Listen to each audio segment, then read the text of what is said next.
Ang laban nga ng Northport Batang Pier at ng Converge Fiber Xers na kung saan nagtala ng career high 51 points itong si Arvin Tolentino, at sa tagpong ito meron mga na-injury na mga player, at eto nga si John Amores galing sa parking lot tumikada ng 4-point shot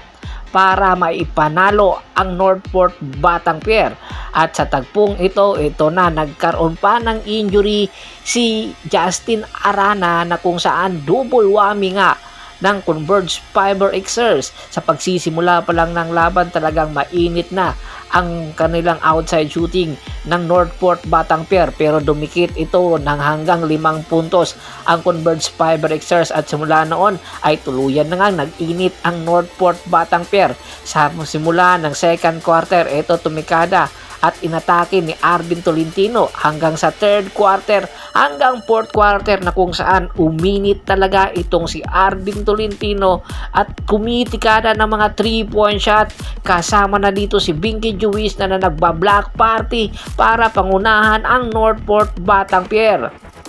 Hindi lang ito sina Arvin Tolentino at Binky Juiz, dahil team effort nga ito ng Northport Batang Pier. Ito yung up and under move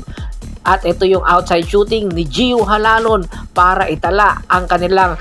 pangalawang sunod na panalo simula nang kunin nila itong si Binky Juiz, at ang naging best player of the game ay si Arvin Tolentino na kumana ng 51 big points para sa Northport Batang Pier sa score na 135-109.